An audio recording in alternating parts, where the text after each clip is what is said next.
Hey, what everybody? This is Stevie Breach coming to you. This is my second predictions video I'm going to be uploading tonight. I just did the NFL one. Now we're doing the WWE Night of Champions 2010. I don't know why I didn't put this in my football predictions, but I just got home from a old man flag football game. My team, The Late Show, won tonight. Big win. Not only did I get a big catch and ran for a first down on a big play. I was on the defense when we made four straight goal. It was a goal line stance to win the game, and four straight plays from within the five to hold the game. So it was a big win for us. Go Late Show, old man flag football. Yeah, come on.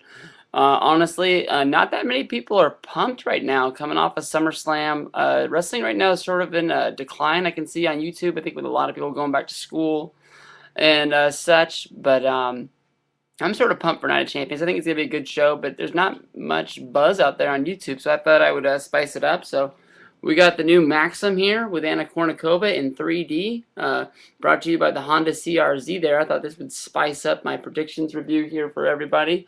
And you say Anna Kournikova in 3D, how do they do that? Well, they pack you in a pair of some 3D glasses in here.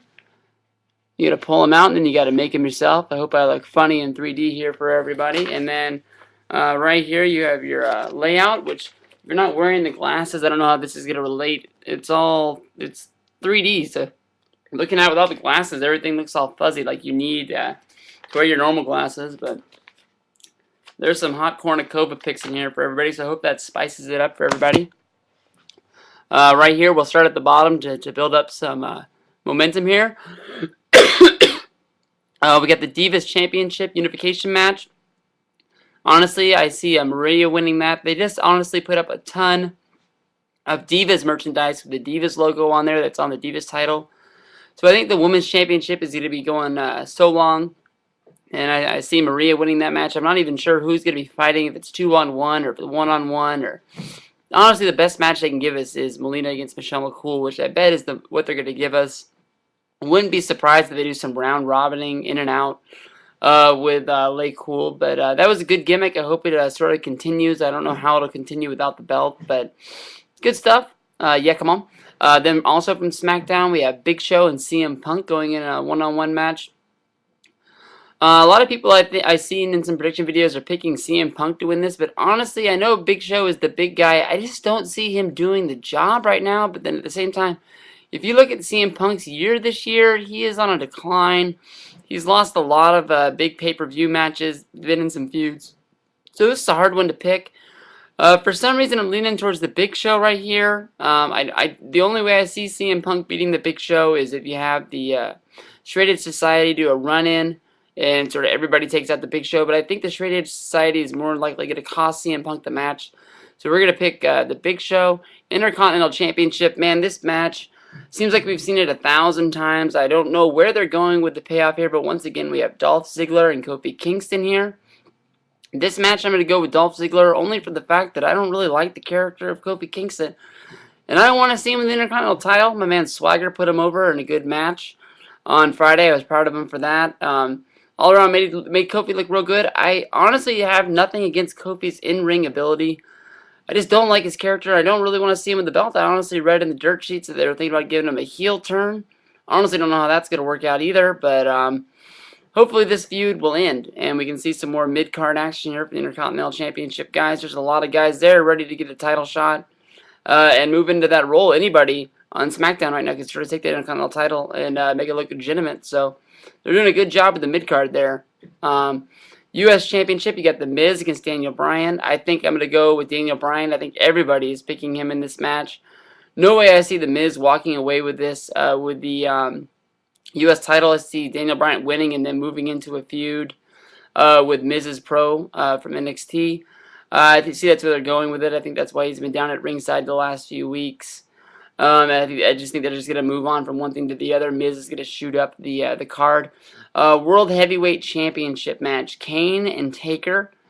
We got Undertaker, who's lost his powers due to Kane kicking the crap out of him. No holds barred match here coming at you. I see both of the winners I'm going to pick in this next two matches is only because I know what pay-per-view's coming next. You got Hell in the Cell coming. And you need big feuds to build that. You can't really just throw anybody in the Hell in a Cell and make it look legitimate. They give you some storylines. They don't make it look like, oh, it's a Hell in a Cell, we have to have one. So this one, I'm going to see the feud continuing, and the only way I can really see that is if Kane beats Undertaker somehow. So we're going to see Kane beat Taker, and then, of course, we'll have the rematch in the Hell in a Cell. More than likely with Taker winning it there, but we'll have to let things progress. So for this match, I see Kane winning. Let's see, we got on Raw, we got the 6-pack elimination challenge, which will probably main event the pay-per-view. John Cena, Randy Orton, Sheamus, Edge, Jericho, Wade Barrett. Lots of storylines here. You got if Jericho loses, he's going to walk away from WWE, which honestly, I didn't really hear him bring that storyline up on Raw. I don't know if they dropped that, but I'm still going with they're having it due to everybody knowing that Jericho's going to be walking away, whether it's short-term or long-term. He's going to be doing some stuff with Fozzy, trying to get over as a rock star. The prediction I'm going to give you right here is what I think is going to happen, and I want to write down on my list. That way I can say that I went perfect for perfect on here. After this pick, I'm going to give you a storyline which I think would work out the best way for the WWE and put a lot of guys over. So that one doesn't count, but I want to put it out there saying that I said it. Because I've said it to a couple people, and they say, nah, it can't happen. So I just want to get it out there where a lot more people can hear it. For this match, what I see happening is I see Sheamus winning. I see Sheamus pinning Orton in the end. That way when you come down to the Hell in a Cell pay-per-view, you can put Orton and Sheamus, which I think is your #1 feud right now, in the Hell in a Cell. A lot of people out there are saying Triple H is going to return, cost Sheamus the title. That way you can have them in a non-title match in the Hell in a Cell to continue their feud in the biggest way. Let's not give that any credit, no way. So I just see Sheamus and Orton going in there. That builds a lot of things. Jericho's gonna walk away. What's Cena gonna do? Is Cena gonna fight the Nexus again? Build some sort of team to go 5-on-5 in there. Weird stuff with Wade Barrett. I don't really see him winning the title. A lot of people are rooting for him though. But here we go. This is my prediction that I want to lay out. This is what I want to say will happen, even though I'm not writing it on my paper, so I can hopefully go undefeated. So officially, I'm going to pick Sheamus to win. But here's my unofficial sort of prediction here that I'm throwing at you as a bonus. I'm going to say they're going to let Jericho have his moment in the sun. I see Jericho winning this match. He has his where he stands up on the rope and he says, "I am the best of what I." What does he say? "I'm the best in the world at what I do." There you go. Sorry about the mix-up there. I am the best in the world at what I do. Out of nowhere, you see the Miz run down out of nowhere, crack him with the money in the briefcase, and then they'll start the match where he's going to win the title. So Jericho gets his moment in the sun where he gets laid out. He had the title for a minute, then he drops it to the Miz. The Miz becomes the man, the headliner of the WWE. From there, I don't really know what they would do with Miz going to the Hell in a Cell pay-per-view. Maybe you could throw Cena vs. Miz 3 out there. That would be a good match. And then Orton and Sheamus could have a non-title match. A lot of things depend on this. And then you say, well, what the hell is Nexus gonna do? So that's my unofficial prediction. During this match, I also see Black Cena, Darren Young, making his return to the ring again. They brought him out there on Raw 2 weeks ago. I think he's going to run down there and try to impress Wade Barrett, the leader of Nexus, again, because he did call himself the missing piece. But I don't think he was treated as a face. I think he was trying to get as a heel, trying to get redemption on that Raw. They didn't use him last week because Nexus didn't make their run in until the very end. But I think they don't want you to forget about the character Darren Young. I see him sort of doing what Cody Rhodes did for Randy Orton, only not costing him the match, but costing him the win somehow. Where Wade Barrett's set up and Darren Young comes down for the insurance, and that's what blows it for him.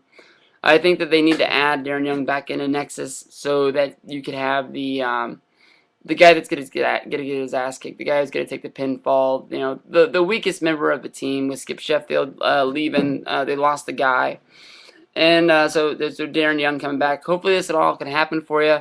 Don't forget, I'm going to be appearing on the Freaking Idiot 88 channel with the Stevie Breach Show later tonight. We'll be filming that and more than likely be putting that up on his channel. So hopefully you like my 2 prediction videos. Yeah, come on. Let's go. Sunday's going to be very, very big. Lots of football, lots of wrestling. Love it. Yeah, come on.